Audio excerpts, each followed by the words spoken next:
vezes com um semblante caótico, é indiscutível que, a despeito de uma demanda expressiva por esse tipo de atividade, as cidades são sim minimamente planejadas e são sim orientadas por regras claras ou que tentam ser claras no sentido daquilo que se propõe na organização do território das cidades.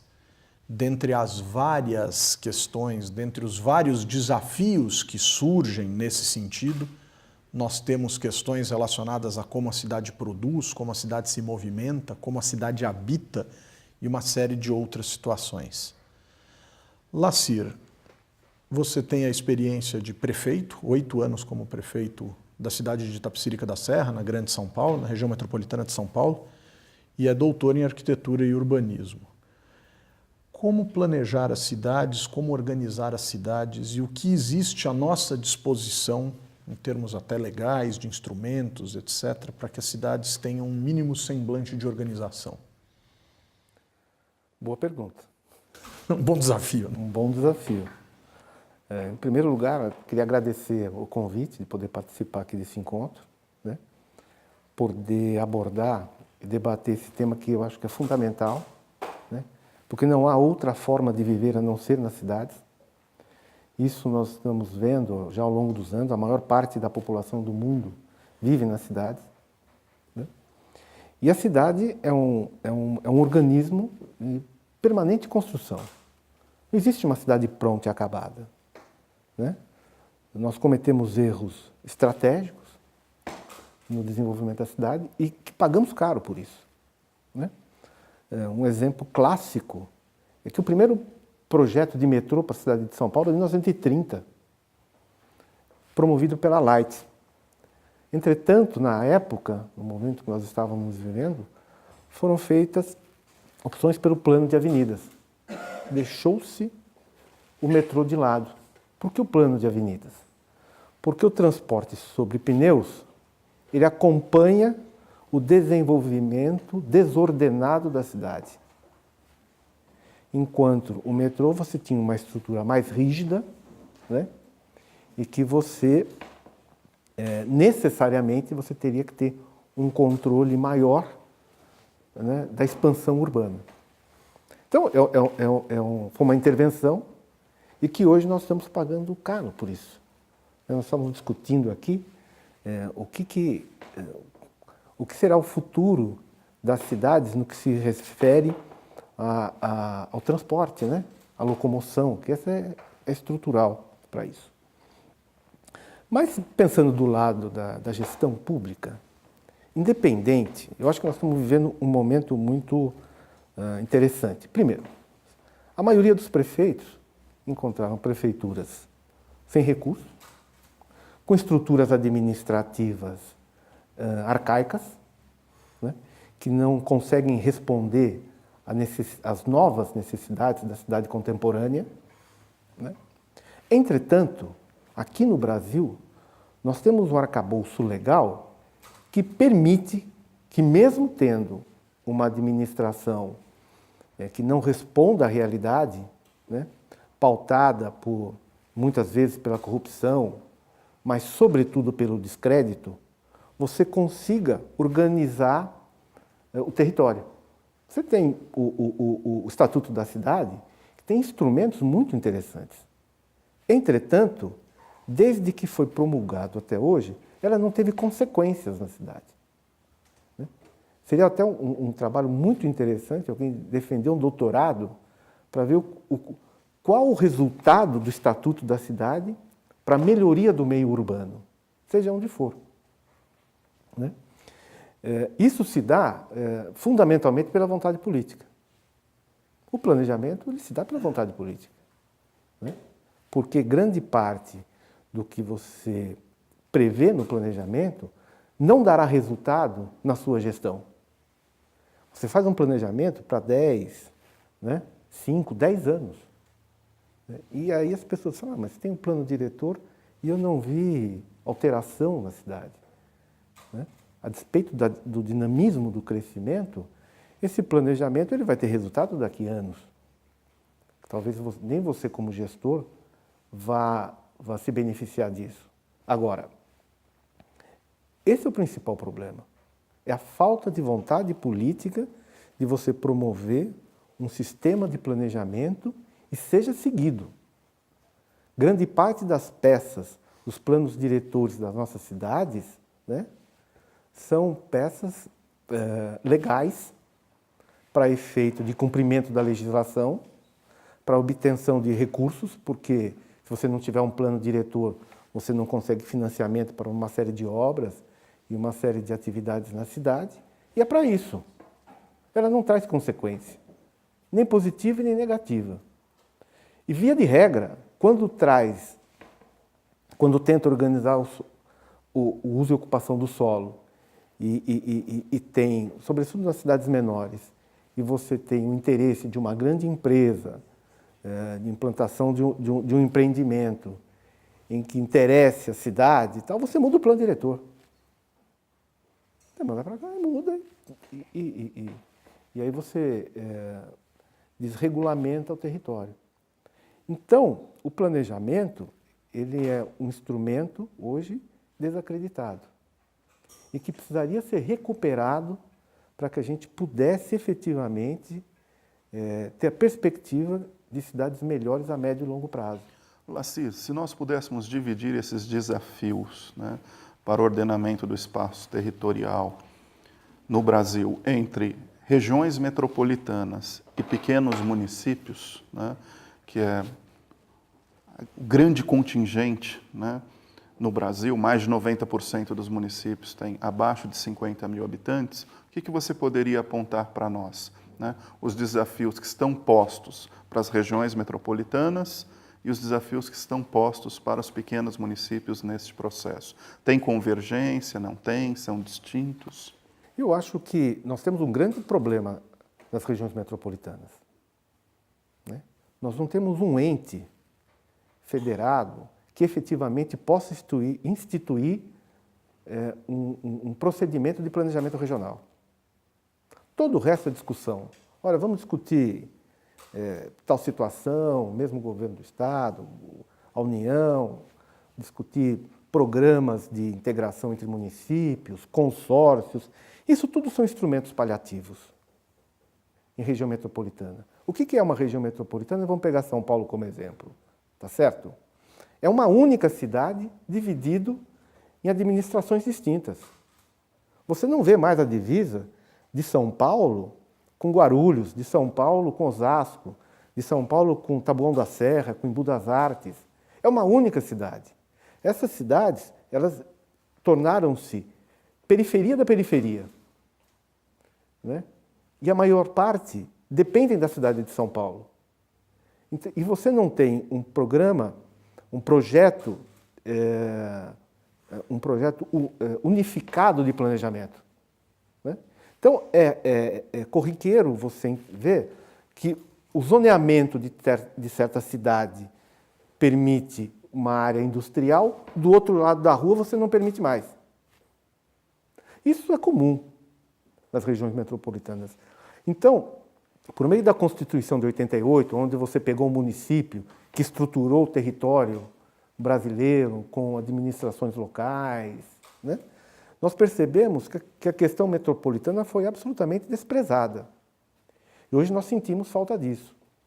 Nós teríamos que ter um órgão de planejamento metropolitano com recurso, mas, sobretudo, com autoridade para fazer as intervenções, que, em muitos casos, né, vão contrariar os interesses municipais, né? Com relação aos municípios isolados, né, você tem a questão regional, porque hoje o prefeito, mais do que o gestor simplesmente da prestação de serviços públicos, ele é um indutor, um promotor e um fomentador do desenvolvimento. E essas questões elas não podem acontecer dentro dos limites do seu município.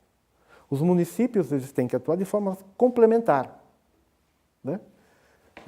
Se você tem um município, vamos pegar um exemplo qualquer aqui. Você tem, por exemplo, na região metropolitana, Embu das Artes, por exemplo. Você tem lá uma feira de artesanato, é conhecida mundialmente, as pessoas vêm, frequentam, um ambiente urbano muito agradável e tal, né? Os municípios do lado, eles não podem concorrer com o Embu, eles têm que montar procedimentos em planejamento que seja complementar. É assim que você pensa o desenvolvimento, né? Hoje, o que a gente percebe é uma disputa entre municípios. Então, você abaixa a alíquota de determinadas empresas para concorrer com você, que é de outro município, e que você também abaixou. Então, as empresas saem de São Paulo e vão para o município da região metropolitana, porque a alíquota é menor. Em compensação, ela utiliza toda a estrutura da cidade de São Paulo. Ela só tem a sua sede fiscal no município periférico, vamos chamar assim. Então, são distorções que foram promovidas no sentido de você buscar não o desenvolvimento, mas recurso. São coisas diferentes. Tá certo? Para poder responder uma demanda cada vez crescente. Porque as cidades hoje, nas regiões metropolitanas, elas são incontroláveis, o seu crescimento é incontrolável. Como é que você controla o crescimento da cidade de São Paulo? Convenhamos que é muito difícil, mesmo com plano diretor. E nas regiões metropolitanas, onde você tem o processo de metropolização das cidades? Se você pegar bem, veja com a nossa realidade. Você tem um eixo de desenvolvimento, Rio, São Paulo, Campinas, Belo Horizonte. Esse é o grande eixo de desenvolvimento nacional. Tá certo? Você vem de Rio, isso vai ser uma macrometrópole, né? Onde tudo vai acontecer nesse eixo. Aí você pega São Paulo a Campinas, a distância da mancha urbana de São Paulo para Campinas é de 12 quilômetros. Em 4, 5 anos, você vai desaparecer. Então você já vai emendar São Paulo com Campinas. Vai ser uma única cidade. Certo?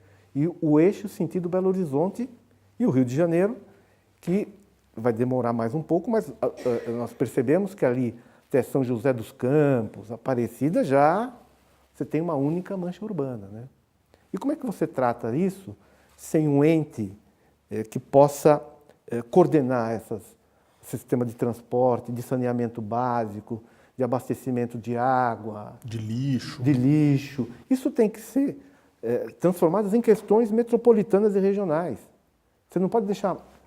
Senão nós teríamos em São Paulo 645 lixões. O que não faz nenhum sentido. O que não faz sentido. Mas, Ciro, o interessante nesse exemplo que você deu é que a gente tá pensando no desafio da região metropolitana e você já integrou 3 regiões metropolitanas, né? Que é a região metropolitana de Campinas, a região metropolitana do Vale do Paraíba, a região metropolitana de São Paulo. A gente poderia até falar aqui na região metropolitana de Sorocaba. Acho que deve já existir também esse adensamento da mancha urbana entre Sorocaba, Campinas e São Paulo. Quer dizer, para a Baixada Santista. A gente não... E desce para a Baixada Santista. Quer dizer, nós não temos sequer a autoridade metropolitana capaz de fazer essa organização e já estamos pensando na necessidade de coordenar as regiões metropolitanas. A sensação que fica é que a gente enxuga gelo, não? Eu acho. Eu acho que tem muito discurso, tem muito boa vontade, mas nesse caso, você não tem instrumento. Diferentemente do município, você tem o Estatuto da Cidade, você tem os planos diretores, que você consegue articular o uso e ocupação do solo, né? Entretanto, você não tem um órgão metropolitano que você possa fazer a compatibilização deste município com este município que são vizinhos, né? E pensar isso de maneira mais ampla, né? Onde o desenvolvimento seja compatibilizado, né? E eu não estou falando de recurso, estou falando de ação conjunta, né? Porque isso não acontece. Você pega o Rodoanel, passou por vários municípios, é uma intervenção. Passou porque todos os municípios entenderam que eram necessários, né? Entretanto, alguns estão pedindo acesso ao Rodoanel, né? Por interesse próprio, mas para você ter acesso ao Rodoanel, você tem que ter infraestrutura de fornecimento e de absorção do trânsito e do tráfego. Entendeu? Senão você o estaciona. Senão você estaciona. Então, as coisas, eu acho que as cidades estão crescendo, é trocar o pneu com o carro andando, como se fala popularmente, né? Mas tem que ser feito. Né? Mas é que na Constituição de 88 nós pensávamos o Brasil de outra forma. Era o processo de redemocratização, da descentralização, né? O município recebeu atribuições de poder local, né? Onde você estabelece regras, leis, impostos, né? E que houve vamos dizer assim, uma descentralização dependente nessa história. Assim, dentro dessa questão do ordenamento urbano, muito se discute no Brasil o déficit habitacional, né? O que nós temos hoje em termos de solução para esse grande problema? Quais são as grandes orientações, o debate, né? Nós sabemos, temos um arcabouço jurídico legal, é necessário uma estrutura de financiamento, tem propostas, né, em relação a isso, das mais diversas vertentes políticas. Pois Deixa eu não. só fazer um complemento a essa pergunta. A gente vê o governo federal construiu um grande plano de habitação para o país chamado Minha Casa Minha Vida. Alguns governos estaduais têm grandes planos de habitação, mas essas casas são construídas nas cidades.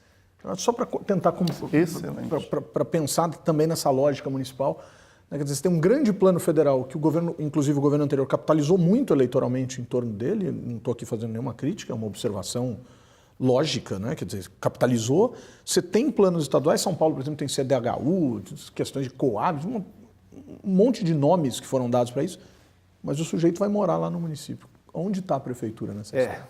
Bom, primeiro eu acho que é desculpe o termo, mas uma estupidez. Todo recurso ir para Brasília para depois voltar para o município. Né? Eu acho que grande parte dos gastos públicos é a infraestrutura que você tem em Brasília para devolver o dinheiro que, em partes, é do município. Né? E o governo federal deveria ter um outro papel que não tem, de articulador das grandes questões do desenvolvimento, né? Macroeconômico. Eu acho que esse é o papel do governo federal. A intervenção local, específica, no município, isso tem que ficar a cargo do município. Então, me é estranho, por exemplo, um plano de habitação ficar a cargo do governo federal. Por melhor que seja, por mais pensado e tal, vai ter distorção. Né? O Minha Casa Minha Vida, eu acho que foi um passo importante, mas se materializou, né, na prática, como tem sido feito desde a década de 50, de 60, que aquelas casas, aqueles apartamentos todos iguais, e que não se integra à paisagem e nem à cidade. Né? Eu acho que esse foi um erro. Vira quase que um bairro apartado. Exatamente. Você consegue ver na paisagem. Ali é Minha Casa Minha Vida. Ou qualquer outra. Não estou fazendo nenhuma crítica partidária, política. Não é isso. Não é isso. É uma política habitacional. Né? Como aqui nós temos o CDHU, que hoje ele está mais focado para o interior de São Paulo, né? E que a gente sempre discute que tem que ter uma integração com a cidade. Porque, de fato, é uma expansão urbana isso. Isso tem que ser visto como expansão urbana, não simplesmente como uma produção de habitação e de casa. O que tem me deixado bastante animado, espero que dê certo, porque acho que é uma alternativa, né? E acho que o poder público tem que entrar onde o privado não entra, né? É a PPP de habitação, que está sendo desenvolvido ali na região da Luz, em frente à Sala São Paulo. Né? É a primeira PPP de habitação do Brasil. São aproximadamente ali, se eu não me engano, né, quase 3.000 unidades que vão ser produzidas ali. Mas integrada à cidade, numa parte da cidade que efetivamente você tem infraestrutura urbana, você tem saneamento, você tem escola, você tem transporte, tem tudo ali, né? Que foi degradado aquele ambiente por causa da fuga do capital durante anos. E esse programa, essa PPP, contempla escola, contempla creche. Eu acho que é um projeto muito interessante, que eu acho que vale a pena ser visto, porque pode ser uma solução. Eu digo pode ser, porque nós temos que primeiro terminar. Né? Aquilo lá tem que se materializar. Mas me parece ser muito interessante. Talvez esse seja um caminho a ser adotado. Então, é uma parceria público-privada.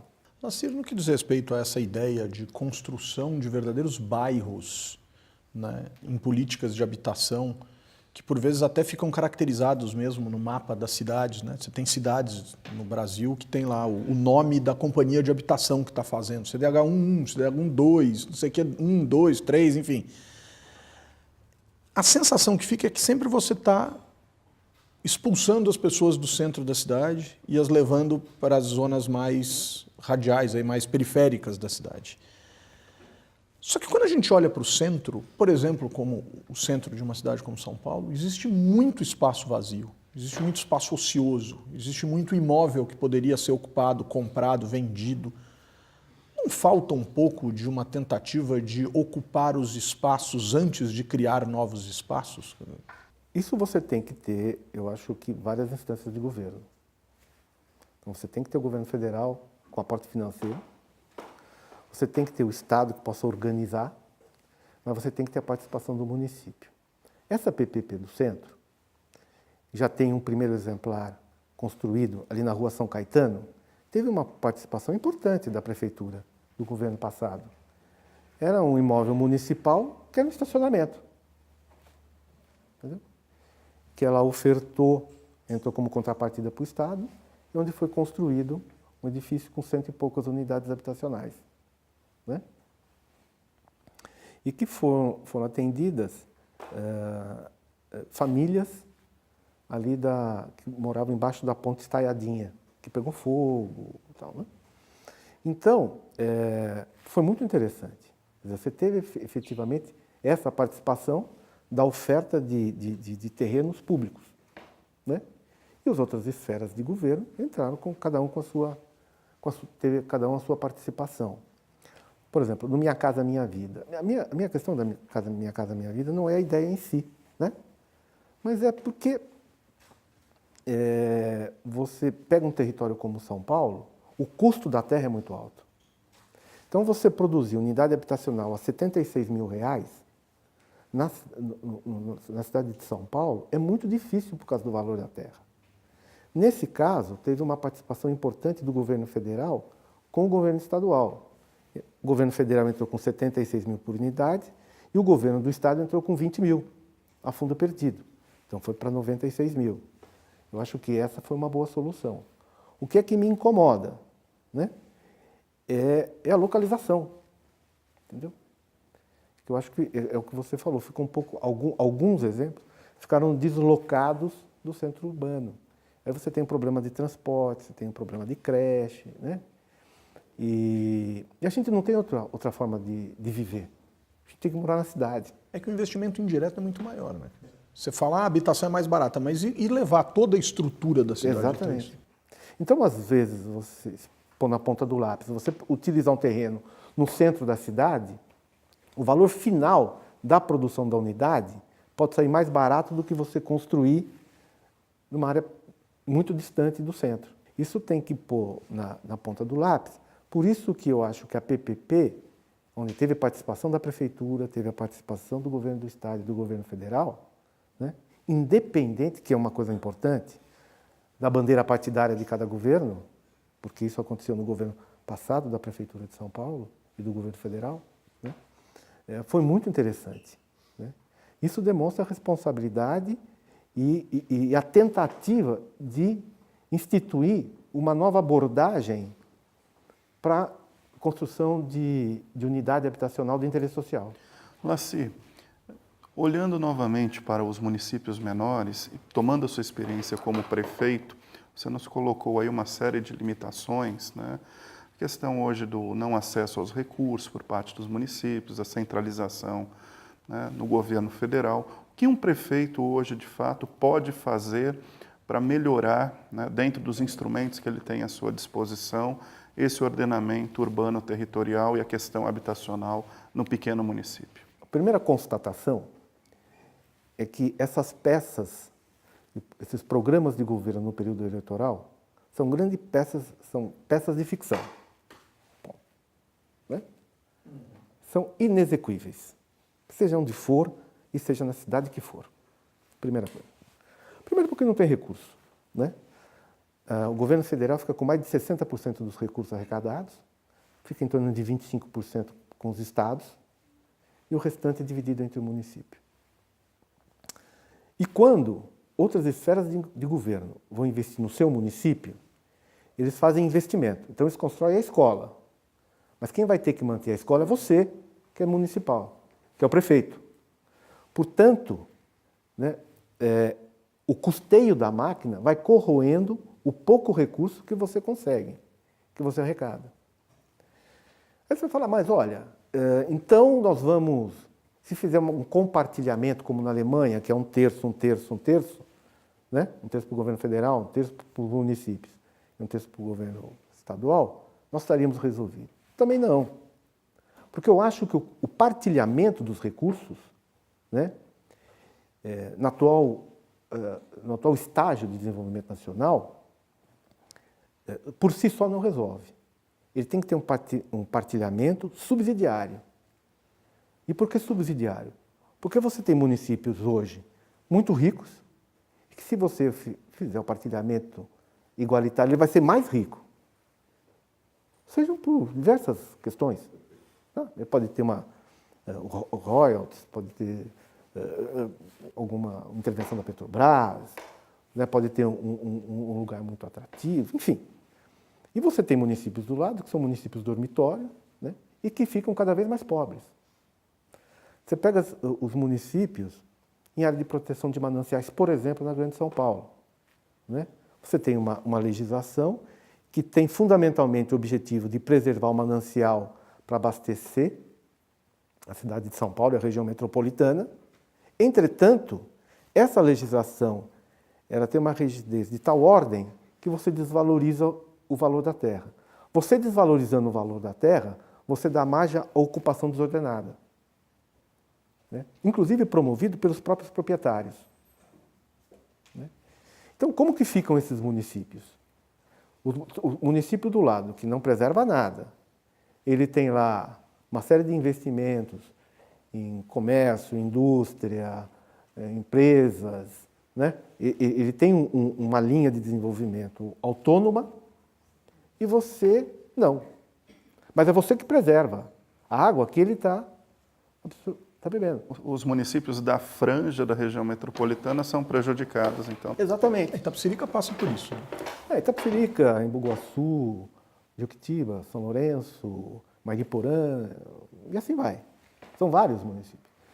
Então, o simples partilhamento não resolve, né? Mas tem que ter critérios para que esses municípios tenham menos condição, possa ter um grau de desenvolvimento compatível com o seu entorno, para que você tenha um equilíbrio e condições de vida melhor do que tem hoje. Agora, Lacir, a gente fala bastante na questão do planejamento, na questão da tentativa da ordenação, na tentativa da distribuição de recursos e tal. E, por vezes, para os cidadãos em geral, fica a sensação de que isso são decisões tomadas em esferas com as quais os indivíduos em geral não têm muito conhecimento e não têm muito acesso. Como é que eu trago o planejamento de uma cidade para a vida do cidadão? Como é que eu envolvo a sociedade naquilo que efetivamente ela gostaria de ter ou pelo menos ela precisaria saber a respeito do funcionamento de uma cidade, da ordenação, dos limites, da organização, até mesmo para uma geração de mais conforto, mais bem-estar e coisas dessa natureza? Eu acho que nós temos dois estágios de planejamento. Você tem o Plano Diretor de Desenvolvimento Estratégico, que é um plano macro de desenvolvimento da cidade, que você tem os eixos de desenvolvimento com legislação, com posicionamento, com marco regulatório claro e objetivo, que busca, como eu estava dizendo, o prefeito e a gestão, né, promover o desenvolvimento, ser indutor do desenvolvimento para aquela região. Entretanto, você tem um outro tipo de planejamento que não é contraditório, mas é complementar, que são os planejamentos de bairro. Que aí você vai chegar e vai ter a linguagem e vai abordar efetivamente a população, o morador, no que lhe interessa.